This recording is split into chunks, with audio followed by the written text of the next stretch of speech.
Hello and welcome to this webinar of the Global Observatory of Long-Term Care. We're delighted to be welcoming a new interest group to the Observatory, the group on continence care. My name is Adelina Comas-Herrera. I'm the director of the Global Observatory of Long-Term Care. I'm going to give you a very quick introduction about the Observatory, and then you'll hear directly from the speakers. So the Global Observatory of Long-Term Care is a platform that aims to support cross-national learning to improve and strengthen care systems, and is part of the international long-term care policy networks. Our aim is to identify key shared challenges, showcase how different countries and localities are addressing them, to share research evidence, and to facilitate collaborations. And this is open to everyone who's interested in long-term care, and we do like to have a wide variety of topics.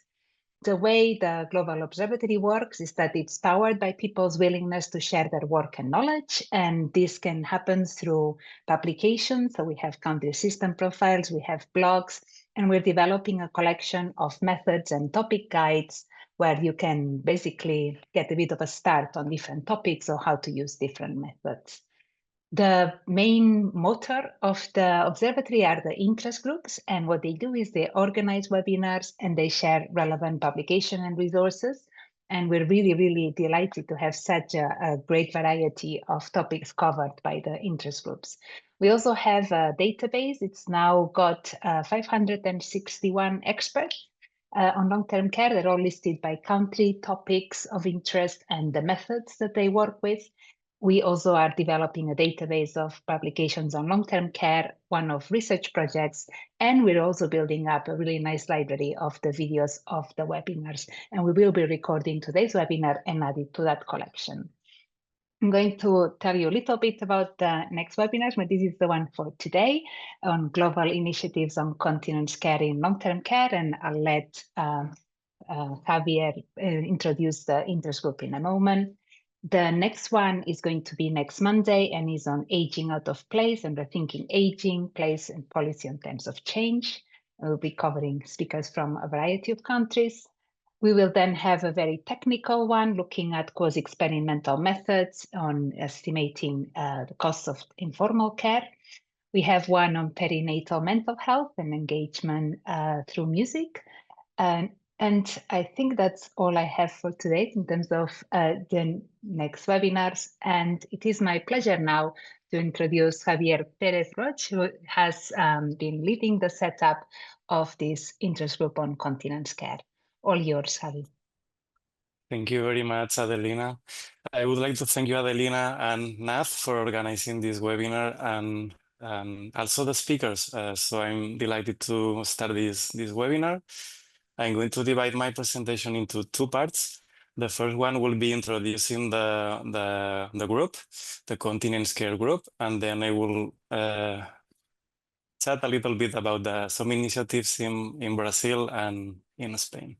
So I'm Javier Jerez Roch. I'm from Spain, professor in University of Vic.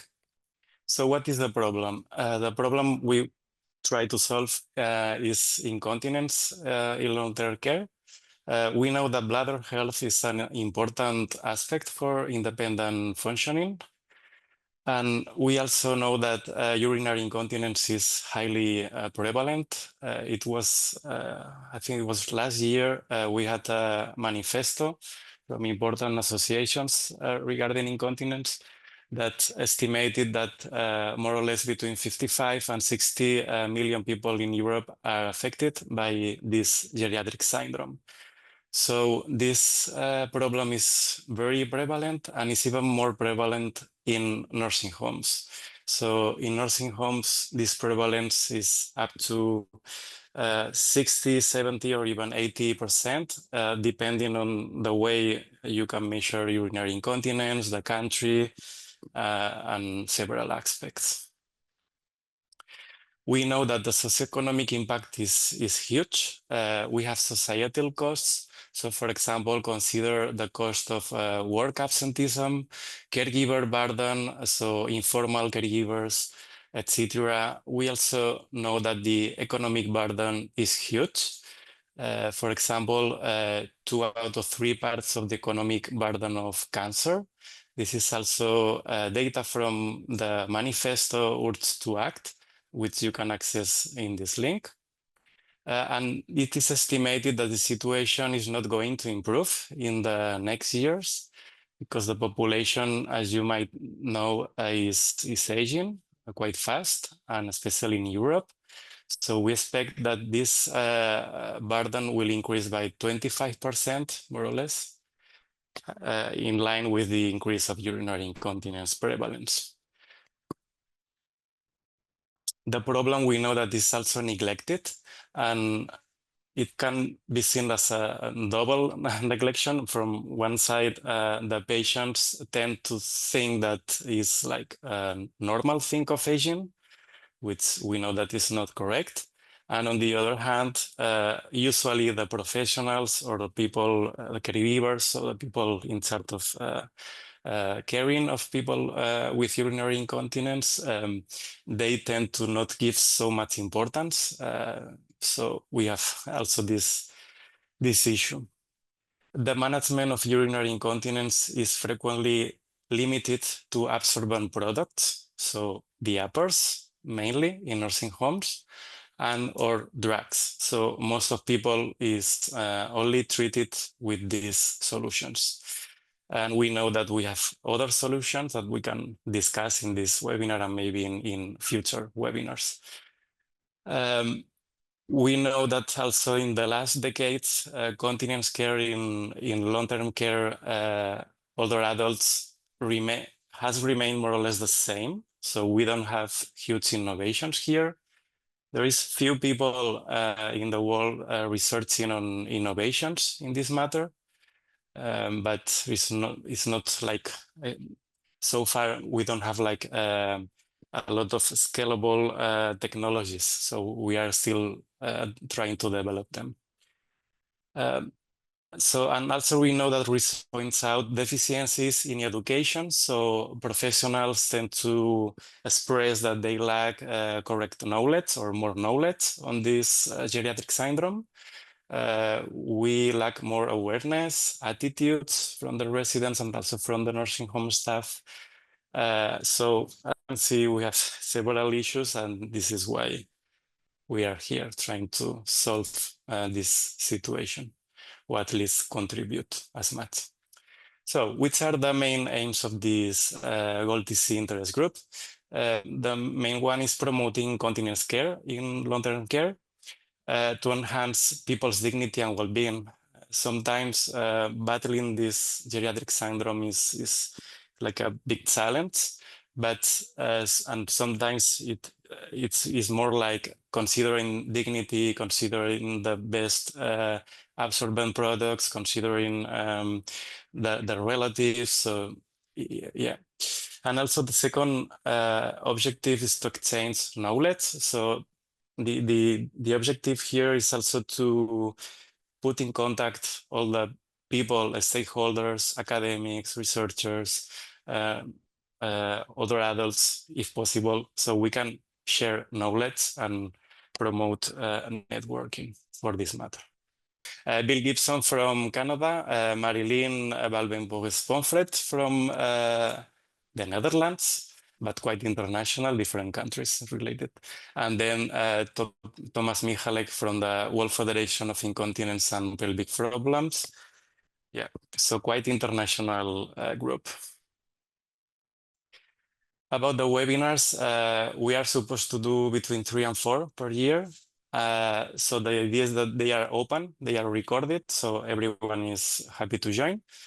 And I would like to hear your ideas, so feel free to use the chat and put, yeah, just like a brainstorming, you can put in the chat like your ideas for next webinars. So we are very open to hear your suggestions for future webinars. So what would you like to cover for the next webinars? We have some ideas already, but we are open to your suggestions. Okay, so this is the schedule we are going to follow more or less. So I'm going to start presenting some information about Brazil and Spain. then Handler Strawan from Belgium, Myra Robson from the UK, and finally Canada with Adrian and Bill Gibbs. So I started doing research, I think it was like 10 years ago, more or less, in Brazil. I moved to Brazil to do my master's and my PhD there, and my master's was about understanding the situation of urinary incontinence in 10 nursing homes in Natal. Natal is a city in northeast of Brazil. So I took a sample of more than 300 residents, quite representative from the population. And I calculated, I found a prevalence of 59% of urinary incontinence. The most prevalent one was functional urinary incontinence. This one is the one more related with disability. So mainly with impairment in mobility and in cognition. So these two are very important associated factors, cognition and mobility. Then I also found that only 8% of the residents of these 10 nursing homes were following some kind of prompted voiding program. Indeed, the nursing home staff was not aware of applying anything, but when they explained to me that they were trying to prompt the resident to go to the toilet, then I needed to explain them, okay, you are trying to, this is some kind of behavioral intervention. So they were not totally understanding what they were doing because they didn't know the concept, but yeah, by only 8% of the residents. So it's not, the rest of them it was only the uppers and so on, and that was all. Interestingly, the impact on quality of life is very subjective and very personal. So there is like a group of residents, a proportion of residents that they don't feel that this is impacting so much their lives, maybe because they think that this is normal and they have other priorities. But there is like 29 and 24%, which is more or less half of the sample, that they said, yes, this is impacting my quality of life. So of course, quality of life is very subjective and personal. Also, we follow up this sample during 2 years. I was trying to understand what influences the loss of continence status. And I discovered that more or less half of the sample maintained the continence status during 2 years. That means that half of the sample declined, and only 10% improve at some point. We were assessing every 6 months. So we follow up with 5 waves. Every 6 months, we were following up what's the situation with continence. So only 10% improved at some point, and half of them more or less declined. We also found that the factors more importantly associated with this decline in continence status was the disability at baseline, so limitations with activities of daily living at baseline. Functional decline. So functional decline is aligned with decline in incontinence. So this happens like in both directions, probably. And also when they took potentially inappropriate medications, and this is a super huge issue in long-term care, this was also associated with continence decline. Then I moved to Spain like 8 years ago, and I moved to Barcelona, where I live, and I tried to replicate the same study here in Catalonia, in northeast Spain. I was expecting to find a better situation than in Brazil, but my surprise was the situation and the prevalence was even higher than in Brazil. Okay. Also, the profile of residents was very different. So in Brazil, the residents were more socially frail, let's say, so with more socioeconomic issues. While here in Spain, maybe the profile of residents was older people and also more affected from the health point of view. We also did, when we started doing the data collection, we suffered the COVID-19 pandemic, so we needed to stop the data collection. But that was also interesting because, on the other hand, it gave us the opportunity to understand what was the impact of the pandemic in the continence status. And we, from a qualitative study with nursing home staff, this was the topics raised. So it seems that the pandemic was the priority at that point. They had a lack of staff during the pandemic. They prioritized the use of equipment to avoid contamination. And this led to an increase in urinary incontinence, difficulties in accessing the toilets, increased functional decline in the residents because of this kind of isolation. So the pandemic even worsened the situation of urinary incontinence. According to this study, this was with data of 2020. The prevalence was even higher than in Brazil, as I said, so 76%, which is very high according to the literature. On the other hand, the good point is that more residents than in Brazil were following some kind of behavioral strategy, apart from the normal treatment, which is the uppers. So almost half of the sample was following some kind of prompted voiding action. And in the same line, we've also found association with cognition, with some drugs, and also risk of sarcopenia, which is related with mobility. So this was not very new because we already know it. Don't worry, I'm not going into detail. This is super rich. I can be chatting about this for 2 hours, but in brief, this is published. I'm not sure now. No, it's going to be published. It's under press, I think. So it's some kind of spoiler, but this is qualitative information from the time of the pandemics in Catalonia. So in brief, what the nursing home staff is doing is frequent bathrooms visits, using the uppers, doing some kind of basic pelvic exercises, trying Kegels, but with difficulties. They think multidisciplinary work helps, but they also find a lot of challenges, especially lack of time and staff. This is a big problem, as you know, in nursing homes. And they also perceive, the nursing home staff, that they need more training. Okay, so they perceive they need more training apart from the time and the lack of staff. They perceive this lack of communication skills, of soft skills, but also technical skills. So this is, and also finally, we did this study also during the pandemics. This was not only in the 5 nursing homes in central Catalonia, but also in representative sample in the whole Catalonia territory. ResiCOVID project, we did quite big sampling here, so with more than 400 residents.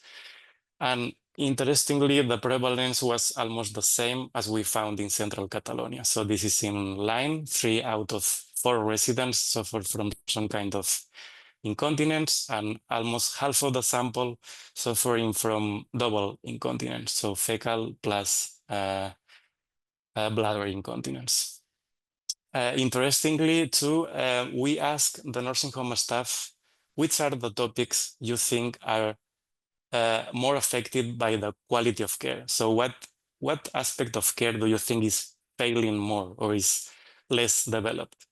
And incontinence, continence care was one of the items that they think is not so well done. So they think this is an aspect, very important aspect for improvement. This is from the point of view of nursing home directors and also from nursing home staff. So they are realizing that they need to improve. They don't know exactly what to do, but because they feel that they need training, but they are aware that they need to improve. Yeah. We also published this, I think it was last month, trying to understand the factors that are affecting the nursing home staff environment regarding incontinence.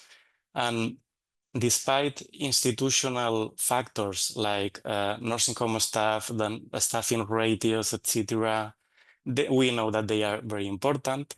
In this study, we found that still the individual factors, the classic factors like cognition, neurological conditions, even mobility, also they are the most importantly associated with urinary incontinence. So it seems that the level, the frailty level is so high that it's affecting more urinary incontinence prevalence. I'm not saying that institutional factors are not important, but in this study we found more important in individual factors. So with all this situation in the last decade, I was doing like observational studies, and I, at some point, like 3 years ago, I thought, I think we need to move forward. We need to do something more interventional. So we created this new project, which is called PROCON, which comes from promoting continence. So it's a European project co-funded by the European Commission.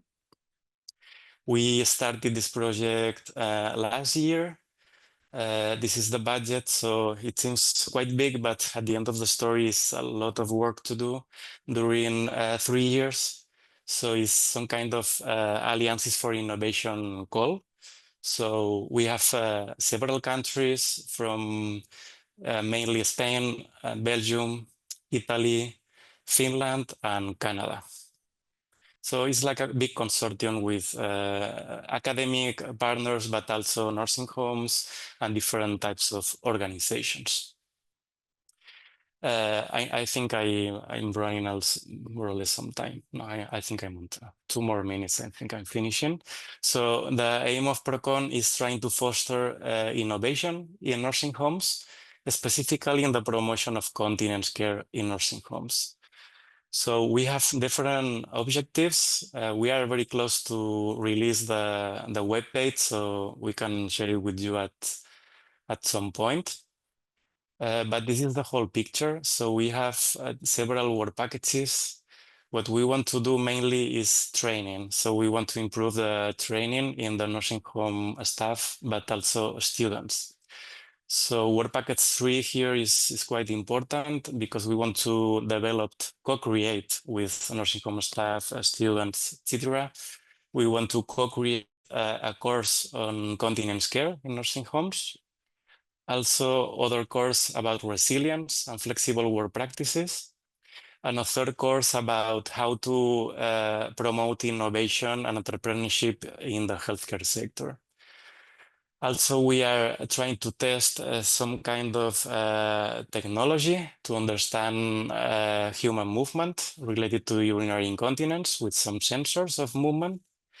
And we are very close to release a framework about recommendations on how to promote innovation in nursing homes, not only for continence, but in general, how to promote entrepreneurship and innovation in nursing homes. We will also co-create a toolkit, educational toolkit for residents and caregivers. So it probably will be some kind of videos or pamphlet. So we need to develop this still. And once we have the training, we will pilot the results in the nursing homes. So we will need to see which are the effects in the nursing homes once the nursing home staff is trained. So this is another picture of the project. Probably we will be explaining you some results in the coming future, not now because the project has started like 6 months ago. But you are feel free to follow our media. We have currently Instagram. We are close to release the LinkedIn and also the web page. And the courses will be for free. So yeah, feel free to just follow us and you will be updated. So this was my presentation. Thank you very much. I'm not sure how is the time, but I think it's time to move forward to the next presenter. who I guess is Hannelore Strauben. Yes, that's me indeed. So I will also share my screen then. Good evening, at least for me, good evening, for some, good morning. I'm going to talk to you a bit more about the global initiatives on continence care and long-term care in Belgium, specifically more in Flanders. So what am I going to talk to you about is first a bit more who am I exactly. Then I will give a brief introduction in long-term care in Flanders. After that, I will explain what is engineers at the care home to you, and I will finish with some previous projects that are the initiatives on continence care in the long-term care settings. So, hello, my name is Hannelore Straube, and I am a postdoctoral researcher in the Department of Electrical Engineering at the Faculty of Engineering Technology at KU Leuven. And currently, I am investigating technological innovation to promote continence care in nursing homes. Technological in parentheses, because it's not only about technology. You can create, develop, research as much as technology as you want. You always also have to think about training, education, and I also want to focus on that part. So what should you know about long-term care in Flanders? I am going to talk about Flanders and not the whole Belgian region, because nursing homes are a regional, it's a regional thing here in Belgium. So, and my research is also only focused on Flanders. So I also don't know whether things I'm saying will apply to Wallonia as well. So some facts and figures. In Flanders, we have over 800 nursing homes at the moment. More or less, there are 100 resident rooms per nursing home. And a resident in a nursing home here in Flanders has an average age of 87 years. In these nursing homes, it's about 5% of the Flemish older adults who live in the nursing home. And the cost of such a nursing home is 71 euros on average. So some of them will ask more or less. And in this cost per day, the care is also included. So continence care is included in the daily cost. What is not included, for example, is a hairdresser. At KU Leuven, I am part of the research group eMedia Research Lab, and together with Zorg Leuven, we have a collaboration which is called Engineers at the Care Home. And here, this is a collaboration between academic researchers or engineers at KU Leuven and healthcare professionals of Zorg Leuven. And we have this collaboration to help researchers and companies to develop technology to improve the quality of life of older adults, their informal caregivers, and healthcare professionals. So you see, I also mentioned companies because we are not only working together with Zorg Leuven, companies, other institutions can also contact us to when they have a project or a question, and then we will see whether it is feasible to work together. Under this umbrella of engineers at the care home, I also conducted some research studies. The first one I want to talk about is a qualitative study where I conducted semi-structured interviews with 27 nursing home stakeholders. These stakeholders were nursing home residents, their relatives, caregivers, nurses, but also some managerial roles. And with these interviews, I wanted to know their relation with the nursing home, also with continence care, what a bit more about their technological literacy, as well as what they thought the potentials of technology support for continence care could be. I also did some care observations, like care round observations during some days. What did we learn from the study? So we ended with some design and research considerations that we have them towards future researchers, designers, and developers of technology for continence care, so that they can think about when designing and developing. Our first one is to shift and broaden the focus. With that, we mean that you should think about different incontinence treatments, so not only a passive approach, but also the active approach, and that you should also consider other people such as the family, because we saw that nursing home residents, they have a lot of support from their family, so they also want to have a say in this. Then you should develop in a sensitive method around intimacy, stigma, and taboo. When it comes to continence or incontinence, there is still a lot of taboo and stigma.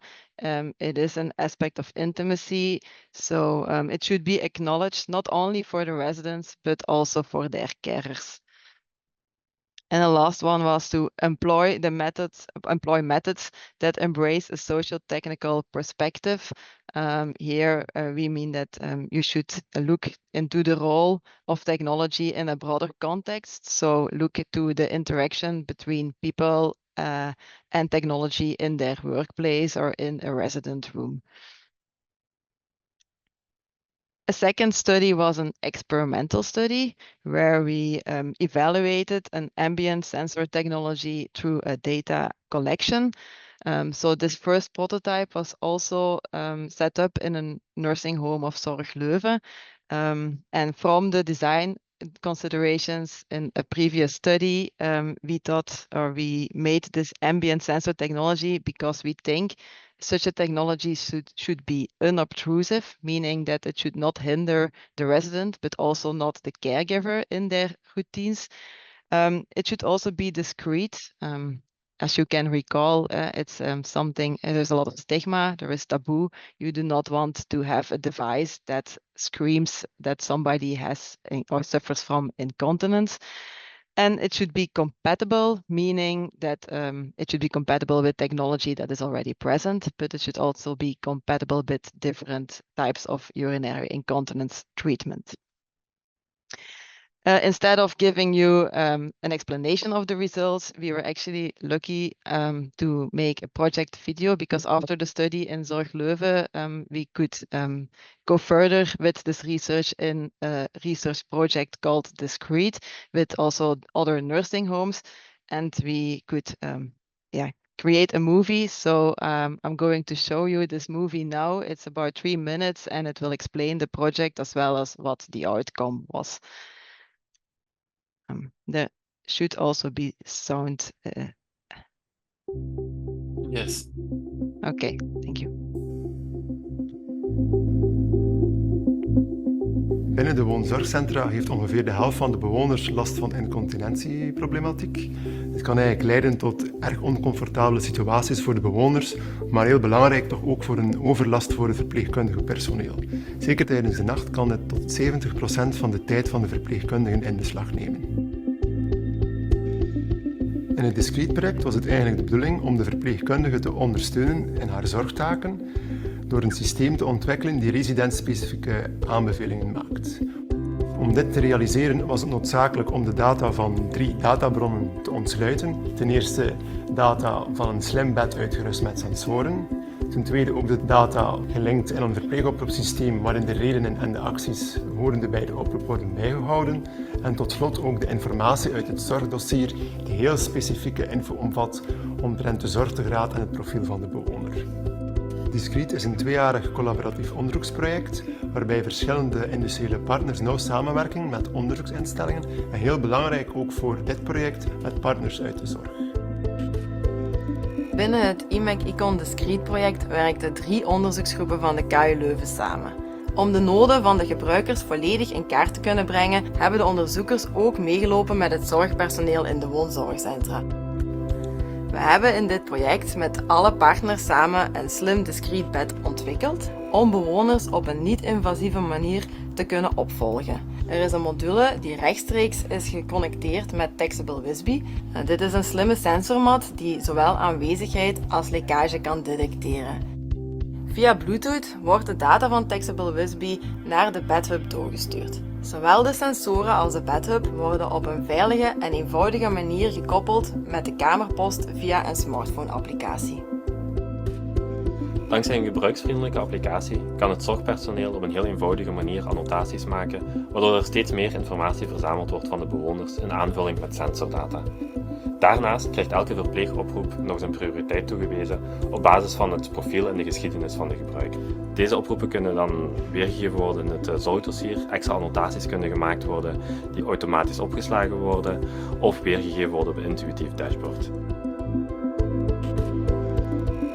Dit alles hebben we gerealiseerd om meer data en dus meer informatie te kunnen capteren, om zo het zorgpersoneel betere inzichten te kunnen geven in het incontinentiemanagement.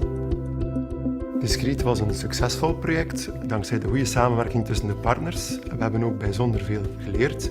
We zijn er dan ook in geslaagd om een eerste data-gedreven innovatie met en voor de zorg te hebben ontwikkeld, die vandaag kan gebruikt worden door de verpleegkundigen. En we hopen op die manier eigenlijk het leven in het woonzorgcentrum, zowel voor de verpleegkundige als de bewoner, een stukje aangenamer te maken.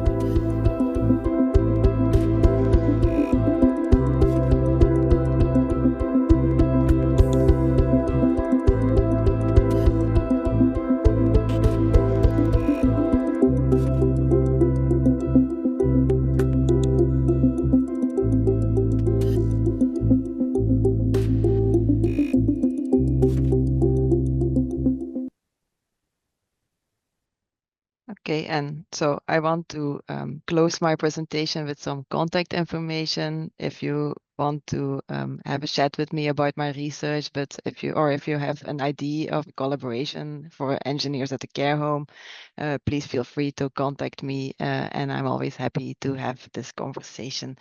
And then I can give the floor to the next speaker, which is Mayra. My name is Myra Robson. I'm a pelvic health physiotherapist working in South London for Lewisham and Greenwich NHS Trust. And I lead a team of around 12 physiotherapists and nurses, all specialising in pelvic health. And we see a wide variety of patients, but part of what we do is a service to the 15 care homes in Lewisham. These are a mix of residential and nursing home beds, and some of them have a very large capacity, up to about 80 beds. So it's a large piece of work. Now, back in 2019, our service was commissioned to do work in care homes. And the guidelines in the UK are very clear that everybody, regardless of where they live, regardless of their physical ability, their learning abilities, their cognitive status, is entitled to specialist bladder and bowel care. However, this is certainly not what is happening in practice. So we were aiming to meet these guidelines, and we trialled several measures to do so before, during, and after the pandemic, with some very mixed results. So what worked well from the work we did? We dedicated one clinician to be spending part of her time working on the care home project, visiting all of the care homes, getting to build relationships with the managers and the key staff, and developing a bladder and bowel champion system in each care home. And this worked really well. One of the big problems we have in the UK certainly is a very, very high turnover of care home staff. So as soon as you get a relationship with somebody, they often move on. And our government has just announced plans to reduce visas for care home staff coming into the UK. So I'm sure that's going to have an impact as well on staffing. We established some very simplified assessment processes. And what we learned very quickly is the level of pressure on care home staff. And we needed to find a balance between getting enough detail so that we could give appropriate advice and containment products where they were required, but that didn't take the care home staff too long. We've developed a one sheet of A4 simplified screening form that covers bladder, bowel, continence needs, mobility, dexterity, cognition. We have a one-day voiding diary, a one-day fluid intake diary, and a pad weight test. We have an email address. They can contact us directly at any time, send the assessment forms to us. The clinician will then analyze those, prescribe products as appropriate, and send back advice and toileting tips. What didn't work so well actually getting the assessments done. No matter how hard we try to get them just right, getting them completed, getting them accurate, we would often have 15 bladder diaries would appear on the same day in the same email from one care home, and everybody was going to the toilet exactly the same time. We were a little suspicious.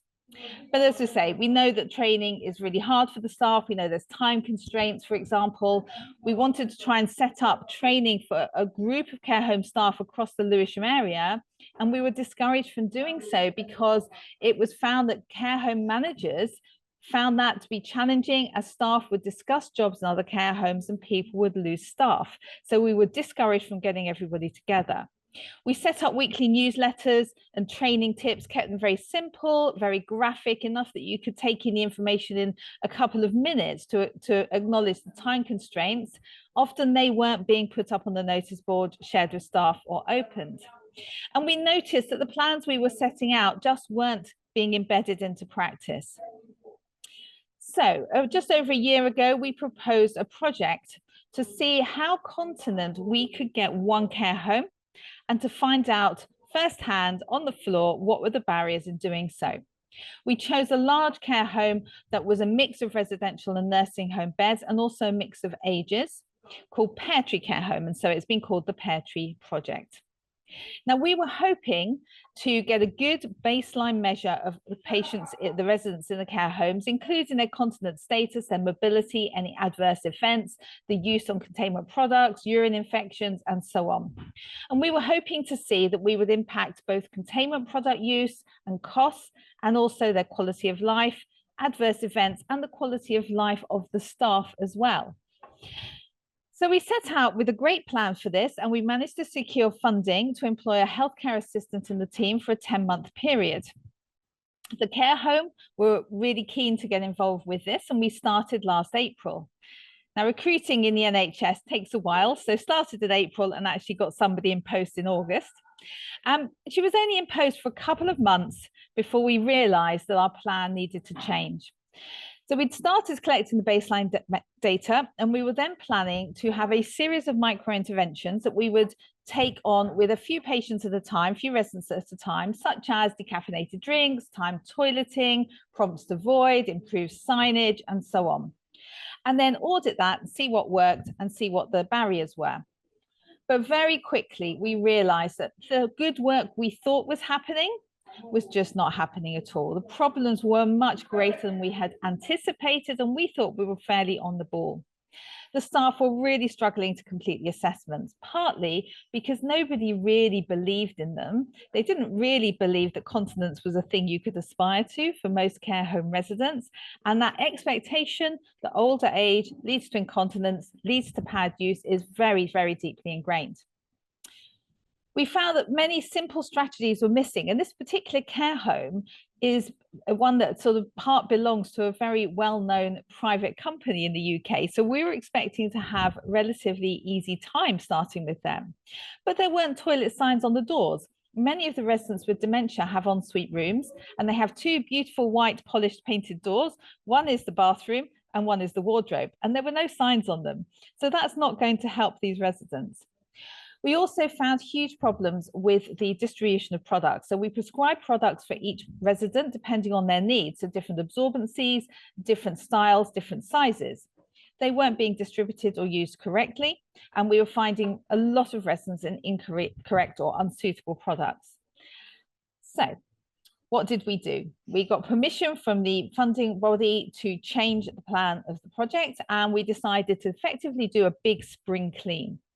The healthcare assistant, along with the clinicians, spent time over 2 months in this particular care home of about 80 beds, working alongside all the staff and all the managers, spending time with as many individual staff as possible so that she could teach them how to manage the assessments, how to support bladder and bowel health, how to use the products correctly, but more importantly than that, how to change the attitude towards aging and continence and what we were trying to aim for.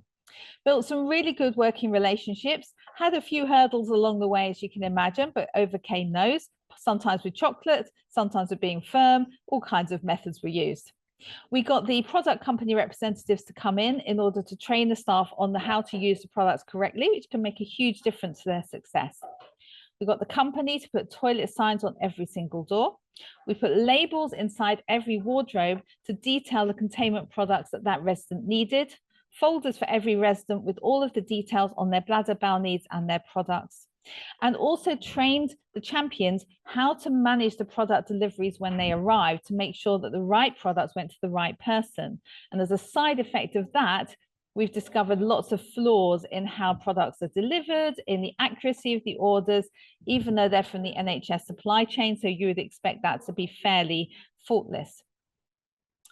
So we did well. We spent 2 months sorting that out, and then we decided to reduce our intervention and go back in every week and do an audit of 10 patients and check that everything we had done had been put into place. We were then going to move on to monthly audits and step back our support. And we started on the next care home. We've completed 3 care homes now, and we're almost at the end of our 4th care home, and these are the largest ones. So the work will get quicker as we go on, doing exactly the same thing, identifying very similar problems in each one. Some are worse than others. And our plan is, once that's in place, we want to return back to our original project, focus on one care home again, and see if we can go back to improving continence status in these residents. And our vision includes covering other services as well. So we have had discussions with, for example, infection control and podiatry and the falls team, all of whom have tried to set up good strategies in care homes and have struggled to understand why they're not happening. And we think something as low cost as a healthcare assistant could really bridge that community care home service and keep everybody informed of what's happening, audit, troubleshoot, etc. What we found, unfortunately, is that as soon as we turn our back, bad habits start to creep back in, very much dependent on the management of each home. And so we're now having to put a little bit more time back into some of those earlier homes in order to really embed those practices. And we're now getting the safeguarding lead for the community involved to really try and make that difference really, really stick. My email's there, team email's there. I'm always very happy to discuss this more and to take questions at the appropriate time. Thank you. Thank you very much, Mayra, for your nice presentation. It's super interesting information in a short time. So maybe we can dedicate a future webinar to see more in depth your results, because it's super interesting. So yeah, maybe this first webinar is the idea we had is just like tasting a little bit different experiences, but maybe in a future webinar we can dedicate more time for your experiences, because they are super interesting what you are doing there. So congratulations. So let's move to the Canadian team. Good evening from the, in this time of Eurovision, good evening from the Canadian jury. We are based in Edmonton in Alberta, which is one of the Western Canadian provinces. And just to familiarize yourself, we are 22 times the size of Belgium and 1.3 times the size of Spain. In that territory, we have 5 million people and 180 or so nursing homes. We're going to talk a little bit about what we're up to in long-term care. You will have heard much of the themes of what we're about to say from other speakers. We have had in Alberta a very vigorous aging in place policy, which has led to a marked change in our long-term care resident population. There is a decreased length of stay, and our median survival time is now around 9 months. And we have a very typical bimodal distribution of very long-term residents who are perhaps been placed in nursing homes even up to 10 years ago. But now we're down to a very acute end-of-life population. You can see in the graph from a colleague in the Faculty of Nursing, a study on nursing home lengths of stay and year of admission. The Alberta nursing home populations in the lower curves compared to Winnipeg in Manitoba, another Canadian province, which hasn't instituted these aggressive aging in place policies. You can see the change in long-term care length of stay. So now our residents are older when they're admitted to long-term care. They are more functionally impaired. A greater proportion have cognitive impairment, and there's greater medical complexity. As much as other jurisdictions, we use the Resident Assessment Index Minimal Dataset as routine reporting mechanisms, which has proven to be a great resource of systematically gathered data on our long-term care population. And here we see some of the MDS-RI indices in terms of medical complexity. That's the CHESS score, with greater scores indicating greater complexity, and the cognitive performance score, again, greater scores indicating a greater degree of cognitive impairment. So, Bill, would you like to? So one of the things that we find across the world, but particularly here, is that there is a constant complaint of staffing shortages. Half of long-term care workers don't report not having adequate time to consistently complete their tasks, and only a quarter of them are finishing their assigned work by the time they stop being paid, which means that nearly three-quarters of them are regularly, at least once a week, staying beyond the end of their shift to complete work that's been assigned to them. This, of course, leads to a lot of burnout. It leads to staff turnover. It leads to problems with impaired quality of life and poor work performance. On average, the for-profit facilities will deliver less care for the same amount of money and have fewer staff per resident. And I think in Canada and elsewhere, there are a lot of problems that the pay for long-term care staff really doesn't compare well to the complexity and the physical and emotional burden of the work. These are some data from Alberta, but I'm sure are very similar for elsewhere. But if you're starting working in long-term care as a care aide, so an entry-level untrained staff position, you'll start at around 18 Canadian dollars an hour, which is about 12 euros, I think, which is not dissimilar to what you will get from working in McDonald's. Now, not, of course, to say that working in McDonald's shouldn't be well paid and doesn't deserve appropriate remuneration, but if you're an 18-year-old who's looking for a job that doesn't require a great deal of qualification, are you going to want to work in a complex, busy environment in a nursing home, which is emotionally draining? Recruiting staff is very difficult. Politically, I think here in Canada, certainly in the States and elsewhere, there's also a huge shift away from wishing to welcome people from elsewhere in the world to work, which is going to cause a lot of problems moving forwards in terms of staffing and staff availability. So, and that which we know, Bill has said around tasks left undone, often it's personal care and encouraging mobility, which is not addressed, less likely bathing or continence care. Despite Bill's statements around burnout, there is still a high amount of self-efficacy in our care aid staff, but as Bill says, the majority have English as a second language and are working more than one job. The usual environment in nursing homes continues to be working short.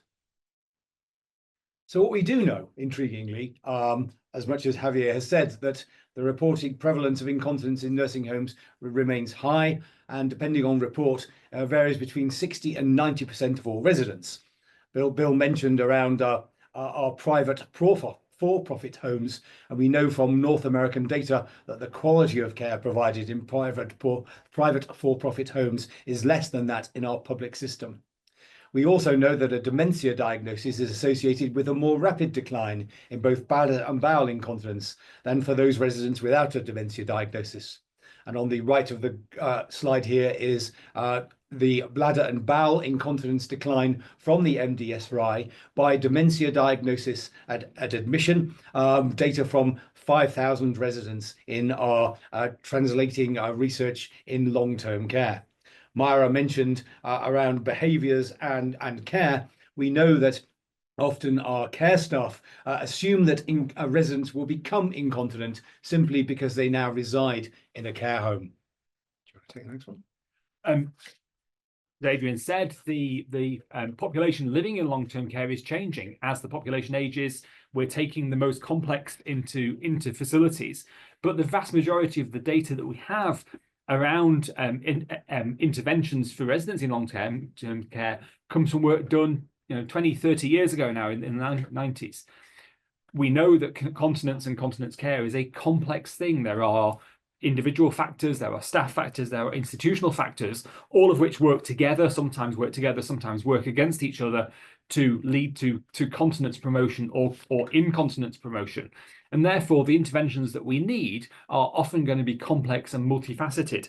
There is some evidence of effect. The evidence of efficacy is a lot worse, as we heard earlier on. As the minute the researchers turn their backs, old habits come back in, and these interventions, which we very carefully set up and bring in, and very carefully allow and train, as soon as we're no longer helping to keep things on track with a research project, often they fall apart for complex reasons.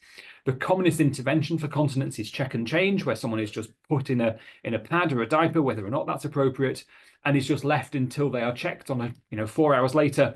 And then if they are wet, it is changed, and if they are not wet, it is not changed.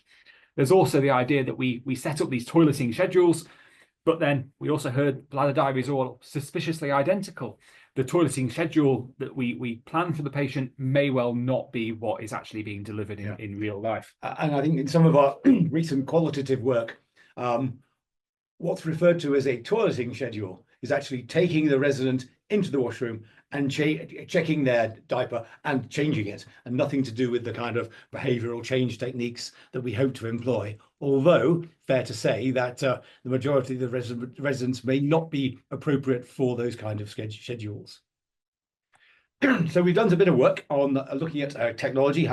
Laura has talked about the work of the engineers in the care homes. We have taken proprietary technology and tested this both in a short-term use where a smart sensor which signals saturation and signals to change has been used to over 3 days to develop a personal care plan for residents. And we've shown that you can actually provide more efficient use of containment products and improve nighttime disturbance using these types of products. We've also recently completed a study of permanent long-term use of these products in a randomized controlled trial against usual check and change care, and shown that you can reduce time spent in continence care, about a third reduction, without worsening skin health, resulting in a reduction in pad use and the reduction in the time interruption at night. We clearly need a longer term implementation study, because as you will notice here, there was no statistically significant difference between intervention and control. And that leads us to think about, actually, continence is important. But in our studies with care aides and nursing home staff, it's never the most important problem, particularly when mobility and responsive behaviours are prevalent in the care unit. We need to think about what it is that we want to achieve. And it may be that by simply improving the status or recognition of the need to provide good continence care, that might be enough to lead to significant improvements. And these data, which hopefully will be published soon, should give a greater elucidation of the benefits of technological improvements in the delivery of the quality of care. Just as a note, the elephant in the room, of course, is fecal incontinence. No urinary incontinence device can detect fecal incontinence, and pads with variable sensors are maybe then subject to prolonged wear and might be deleterious to skin health, and we need to think about that. We know that older residents are more accepting of delay in pad change than non-residents, and that might be unacceptable. And we know that external collection devices, such as those which are used in acute care with the idea of avoiding indwelling catheters, require pads anyway. So there's a cost problem there. So we're thinking a bit about quality of care. And quality is often either provider or guideline defined. We know that many of our continence guidelines are written by professional societies aimed at other professionals and are based upon data gathered from middle-aged adults with one thing wrong with them. There is very limited information on the end user perspective, and particularly in frail older adults. We have published this scoping review protocol. We have done this scoping review looking at user-defined quality. There is very little evidence. For example, intriguingly, there is one study of female nursing home residents from the United States where the residents were offered visits by urogynecologists offering pelvic health. The residents almost unilaterally decided that they wanted none of that and wanted to be left alone. So I think we need to think a bit about what it is that we are trying to achieve, whose defined needs are we trying to meet. Certainly in Alberta, there's been a huge emphasis on resident quality of life, and we need to ensure that that which we are trying to offer does not impair quality of life and really does promote it, particularly given the population, which, as we've said, are at the end of life. Thus, we have an ongoing qualitative research project looking at older adults receiving home care and residents in long-term care to try and define some end user defined quality indicators, so that we might try and meet the needs of the people for whom we're trying to serve. Bill, is there anything you want to add? I don't think so. I think you covered that. Okay. So that's what we're up to in Alberta. Obviously, we're very pleased to be part of ProCon. We think there's a lot of opportunity to improve care for frail older adults in residential care through educating the staff, improving navigation, and adopting a realistic outlook to care. So thank you for listening. Thank you very much, Adrian and Bill. It's always a pleasure to hear you. We have a lot of work, a lot of challenges. Let's see how we move forward with ProCon and all these challenges we have. Okay, so we can start the questions time now. Before yes, Marilyn. Okay, Marilyn, you have some questions in the chat. Do you want to yes, follow them? what Okay. I'd like to do first of all, say a little bit about who I am and why I'm here. I'm the president of the World Federation for Incontinence and Pelvic Problems, and as such, I and we represent the global patient voice in a nutshell. That sounds very grand, but when it comes down to it, we're looking at a lot of the issues that are being mentioned today. What I would like to say, we do have some questions, but if you have any questions yourselves, which you'd like to put in the chat, then we'll try and answer them. So in no particular order, a few random questions. First of all, a question to you, Javier, which you mentioned yourself, as to Myra, whether you found any difference in the various homes in which they were looking at, investigating. Myra, perhaps you can shed a little bit of light on that one. I think the difference has been down to the care home managers. So we have gone into one home where they had failed on our national inspection and were in a sort of special measures, and had a temporary manager who was doing their best to pull together all of the different strands. As Adrian and Bill said, there's so many aspects to the needs of these residents. And you need a care home manager who really believes in continence and the whole process that we're trying to follow. The staff have been much the same across different care homes, but yes, I think it's the leadership that we see the biggest difference in. Okay, a question to Adrian and to Bill, given what you've just said now and with some of the facts and figures, there are so many challenges, as we know, especially when we're dealing with stigmatized conditions like incontinence, especially if we're talking about fecal incontinence or double incontinence as well. What do you think could be a practical implementation in the short term? Because we know these are huge issues. We've got all the facts and figures in the urge to act, which we can circulate to everyone so that you've got all the various data. But just your two views basically on what you would do and what you can think you can do, also given the personnel shortages.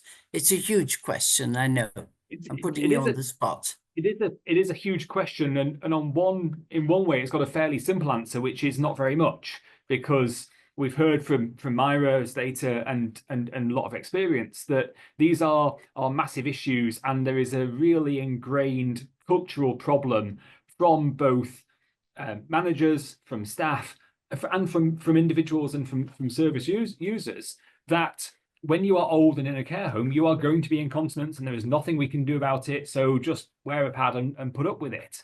And changing that is going to be a huge task, because we need to really kind of get the message over that this is not an inevitability, that this is not an acceptable outcome, and that there are far better ways of dealing with bladder and bowel problems in late life than just accepting contained or even uncontained incontinence.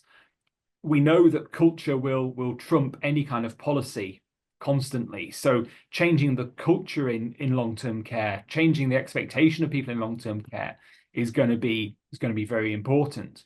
I think Myra's presented some really interesting data that there are some very simple wins that we can get quite early.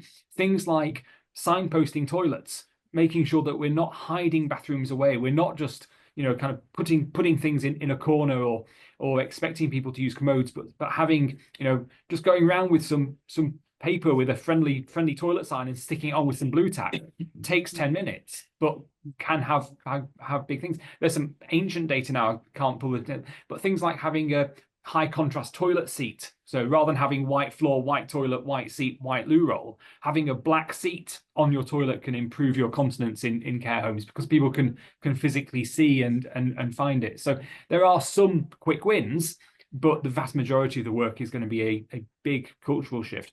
It's going to be interesting moving forwards as the baby boomers get to be that age. You know, my grandparents' generation will have showered once a week and that would have been fine. Adrian's generation expects a shower every day, so that's going to be an interesting change as the boomer generation gets to need long-term care. That's not very good for sustainability. Adrian, what about you? No, I think I'm impressed by the overlap. The problems are not dissimilar. The culture of providing care in long-term care is awfully similar. It's old folks in bins are not a high priority to everybody. Care is not well recognized or is not a status. We need to do something about changing that and changing our views on older adults. And I think Bill is right. Birth cohorts, notwithstanding, you've seen an increasing demand for services and quality of services, and people will expect more. Now, that may well be the precipitant we need to deliver better care, better services. What we lack in Continence is that burning platform as a call or precipitant to action, because it's never that important enough. And that's what we need to change, and that's where people like you become important, Lynn. I think this is something which we've noticed at WFIPP over the last couple of years. Things are definitely changing. I can actually say that because we're inundated with work, which means therefore that we must be doing a good job, because otherwise we'd be by the wayside. So there are some good signs in that respect.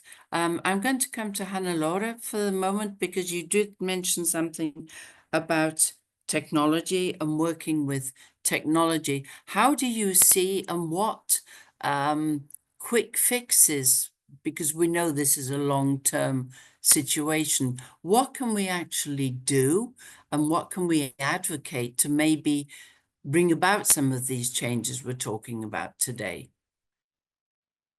And you mean then quick fixes within technology, or yes? In general, just what's your experience and what can we actually do that's going to perhaps enhance the situation? Yeah, if I think with all the technology in my mind, if I'm going to that focus, I think, for example, I already had a look at some of the resident care files. So it's like when you have also care file in the hospital, you have it in a nursing home as well. And in my opinion, the information that is registered there about the continence or incontinence of the nursing home resident is very brief, very summarized. It's not that much of information. It's also not like something that is asked on a frequent basis. So most of the time it's assessed at the beginning and then that's that. So I think we could already, with the technology at hand, maybe make some changes that that these kind of assessments should looked into more frequently, give like this kind of notifications that, hey, there was no change in this the incontinence profile for this resident over a year. Maybe we should reconsider this. Maybe this resident needs another treatment, and that does not takes too much. So that would be a quick fix for sure. It's perhaps worth noting and perhaps even mapping, because there are a number of aids like Bladder Boss and all sorts of initiatives coming up, mushrooming basically almost overnight, about some kind of aid, a digital tool aid, the uses of AI maybe. And perhaps we can start thinking in how can some of these aids perhaps be used in an appropriate manner, in a way that's not going to impact too much on the resident, on the person. Perhaps maybe some views on that. Yeah, I also know that indeed there's already a lot of technology on the market or in development or research. I think we have to be aware of the fact that it should be compatible with what is already there. I really don't like caregivers to have another application on their device and that they have to switch too much. It should all be integrated. There is already an ecosystem in the nursing home when it comes to technology. New technology should really enter into that existing ecosystem as well. So yeah, that's something maybe I want to stress as well for all these new developments. But there are certain solutions, like indeed the smart briefs that Adrian and Bill also mentioned that they tested. You have the ultrasound bladder volume detection tools. There was a lot already, almost there, let's say. I've got a very general question, and almost a rhetorical question, and it's one which, how can we influence perhaps some of the politicians even as to the importance, the impact, the burden of these conditions? We have facts and figures, and we know they're massive. Well, we've actually got that. We can put that out there. One thing I would like to mention is that we've got an MEP interest group established now of 11 MEPs. There'll be a breakfast meeting of that interest group in the European Parliament for the first time on the 4th of June. So we are actually making small steps, but that's, again, a drop in the ocean, to coin a phrase. But perhaps there are other initiatives. Make them live in a care home for a week. Then I'll see what it's really like. That sounds a very good one. We did have one World Continence Week session where we made urologists wear pads for a week. So similar, but certainly, and I can see that Adelina's mentioning about the stigma attached to other conditions, the comorbidities like dementia and the like, and that this is, how should I say, a natural progression of aging. What can we do individually or as in our various capacities, even if it's only small scale, to minimize those misconceptions? I'll go to Javier. Oh my God. Put you on the spot, Javier. Yeah, maybe it's what I think is what you were mentioning before, like minor changes maybe can lead to some impact in, for example, the prompts in the toilets. Now in Procon we are discussing the use of behavioral change techniques in the nursing homes. So maybe this kind of, and Mayra, by the way, she already stated there's some kind of things that seem minor, but maybe we can start with these minor things, which is like prompted, like putting some signpostings in the toilet, making the toilets more accessible, or asking the nursing home residents or the relatives if the nursing home resident has no cognitive capacity. So consider the perspectives from the residents, to consider the dignity. So I think there is a lot of room for improvement here. But Lynn, if you don't mind, we have one question here from Jose, which was the first question that we had, and I think we I hadn't jumped. come to that yet. Yeah, Go I on. know. So the question from Jose is to Mayra and Robson. Mayra presented some good results when the clinician went to the nursing home to do some kind of revision. The question in the chat is the clinician a medical doctor, Mayra? No, so the person who is leading on the care home work is a nurse. I'm a physio and I'm overall responsible for the team. The person working in the care home is a healthcare assistant. And what I would say has been really important more than anything else has been her personality. So she's got care home experience, but she has got an incredible personality that is both really bubbly and enthusiastic. Hence, she goes in with chocolate and dances around to the karaoke, but she is also phenomenally strict, and she goes and reports, "You have failed on your audit this week," to the care home manager, and takes absolutely no nonsense. And I have no doubt that a large part of the success has been down to her personality, which I would never have anticipated, and has been quite a surprise. So we're trying to make sure we get the funding to keep her. Yeah, very nice. I collaborated in other research projects regarding sedentary behavior, so not incontinence, but they also use this figure of continence champion in this case also. So you reinforce the importance of the leadership, so the importance of having a good leader. So this is also one very good ingredient, no, for the changes. So we are discussing some ingredients for this change, no? The prawns, the leadership, and training, knowledge. So they seem minor things, but I think they can make the difference, answering Lynn's question.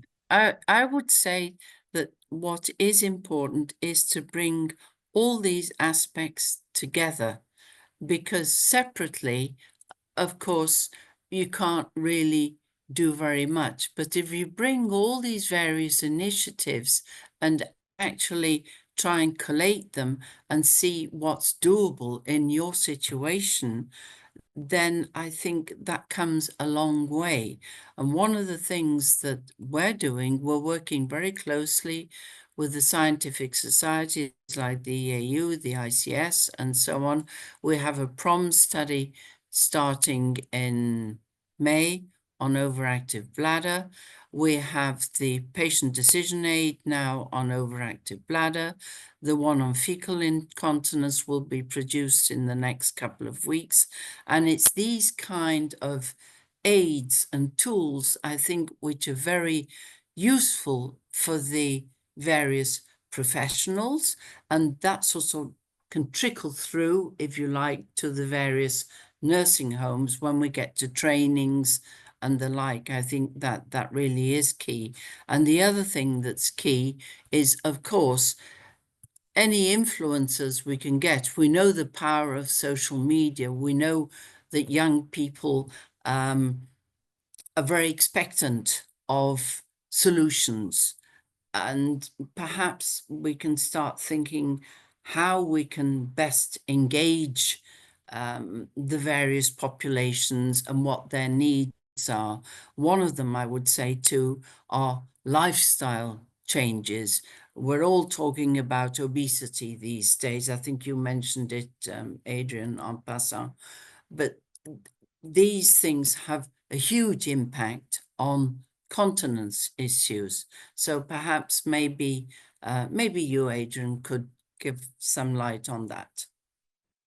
Certainly, we were just discussing stigma and the idea of double stigma, particularly with when we've done work with obesity and continence, where you're incontinent because you're fat is often a widely held condition. Reason that I think probably also is in operation in those people living with a dementia diagnosis, I think what the overarching principle of person-centered care is required, and not to assume that one thing necessarily follows the other.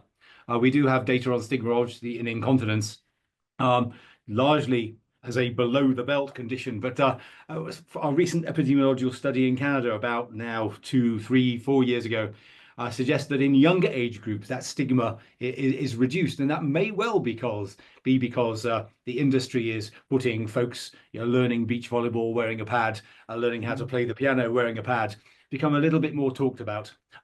We can have erectile dysfunction discussed in bars by men, where we got treatments for it. Continence really needs to start getting there, where it becomes acceptable to discuss the problem and become more aware of what can be done.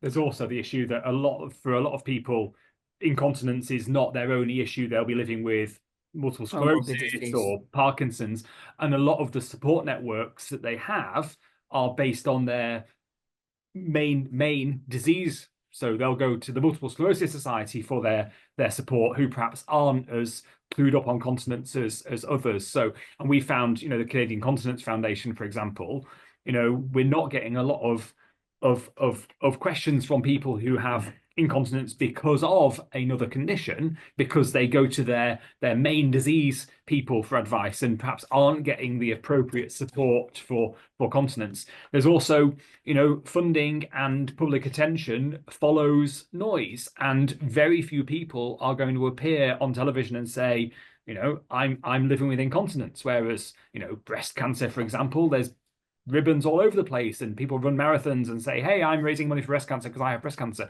No one wears the yellow and brown ribbon of incontinence, do they, unfortunately? We have a question here from a lady called Mary, from Myra, about how was it that your team was so successful in engaging staff, especially when it comes to training staff? And again, I think this is where the personality aspect comes into it. Absolutely. It's been time, it's been personality, it's been building relationships and getting people to realize that we understand their challenges and that they feel supported. So we had one example of a woman on long-term products during the night, often failing, wetting the bed. Staff were really struggling. I think there was an interesting slide earlier about how much time is taken up with managing nighttime toileting and pad changes. And we spent time, once we really understood what the problem was, putting into place a simple routine of taking the patient to the toilet just before she went to sleep, and it solved the problem. But it took that time, it took that conversation, it took the staff member believing that we were on their side in order to do it. We are now getting quite a good reputation. And what I've done is set up a stakeholder group. I send out a weekly, very short, brief bulletin to everybody on the group to say, this is what we've done this week. This is what worked well. This is what didn't work so well. So people are getting a flavor of what we're doing week by week, and staff at the care homes where we haven't started yet are getting a flavor of what's to come, and hopefully getting a little bit more order into their place before we appear. Yeah, I think this is very much a learning curve, and the familiarity, and actually the small steps. It's always the small steps that create the biggest changes, like you say, putting a sign on a door or whatever it is, or a black toilet. I don't know whether I'd like a black toilet, but never mind. That's one thing. Any final comments from each of you? Hannelore, just before we close. Okay, I did not have a final comment prepared, but maybe I also want to comment on the question that was raised from Myra, because also when I am conducting the studies, indeed, I'm often 2 to 3 days a week in the nursing home, guiding, helping with the study setup, making sure that they understand, and also by being there, they are also more engaging in what we are doing. So it's a balanced situation in that regard.